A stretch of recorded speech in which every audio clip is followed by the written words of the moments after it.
చిన్నారుల మానసిక వికాసానికి, దేహ దారుఢ్యానికి మార్షల్ ఆర్ట్స్ ఎంతగానో ఉపయోగపడతాయని మాజీ డిప్యూటీ మేయర్ అరిగెల శ్రీనివాసరావు బున్ని పేర్కొన్నారు.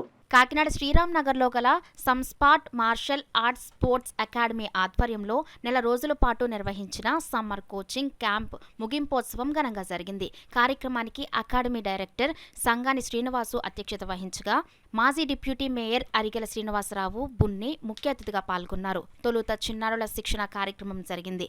అనంతరం సమ్మర్ కోచింగ్లో శిక్షణ పొందిన చిన్నారులకు ఫైట్ నిర్వహించారు. కోచింగ్ క్యాంప్లో పాల్గొన్న చిన్నారులకు ముఖ్య అతిథి అరిగెల శ్రీనివాసరావు చేతుల మీదుగా మెడల్స్, సర్టిఫికేట్స్ పంపిణీ చేశారు. ఈ కార్యక్రమంలో సంఘం సభ్యులు వీర వెంకటేశ్వర రెడ్డి, బంగారాజు, కోచ్ పి శ్యామ్, చిన్నారులు పాల్గొన్నారు.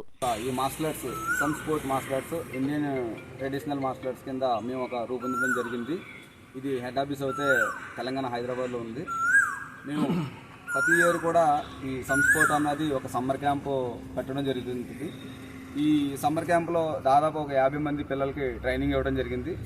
అందులో కొంతమంది ఊరు వెళ్ళడం జరిగింది. మిగతా వాళ్ళు వచ్చిన వాళ్ళందరూ కూడా వీళ్ళందరికీ సమ్మర్ క్యాంపు విజయవంతంగా జరగడం జరిగింది. కాబట్టి మరి ఈ రోజున ఈ మెడల్స్ కానీ సర్టిఫికెట్స్ కానీ మరి మాకు చీఫ్ గెస్ట్గా అన్నీ గారిని పిలుచుకోవడం జరిగింది. ఆయన చేతుల మీదుగా పిల్లలందరికీ ఒక మెడల్స్ వేయించడం జరిగింది. మరి ఇందులోనే పిల్లల్ని మనకి వైజాగ్లో జరిగే ఒక నేషనల్ స్టేట్ కాంపిటీషన్కు ఒక 2 పిల్లల్ని సెలెక్ట్ చేయడం జరిగింది. వాళ్ళని ఒక జూన్ 22, 23 జరిగే ప్రో బాక్సింగ్ కాంపిటీషన్లో ఒక 2 పిల్లల్ని తీసుకెళ్ళడం జరిగింది. అంటే సమ్మర్ క్యాంప్తో పాటు ఈ ఒక టోర్నమెంట్ కూడా ట్రైనింగ్ ఇవ్వడం జరిగింది. కాబట్టి మరి ఈ పిల్లల ఆరోగ్యం కాపాడాలనే ప్రతి ఇయర్ కూడా లాస్ట్ టైం అయితే ఒక 100 మెంబర్స్ వచ్చారు. ఈ ఇయర్ ఒక 50 మెంబర్స్ వచ్చారు. అంటే చాలా వరకు ఊర్లు వెళ్ళిపోవడం జరిగింది.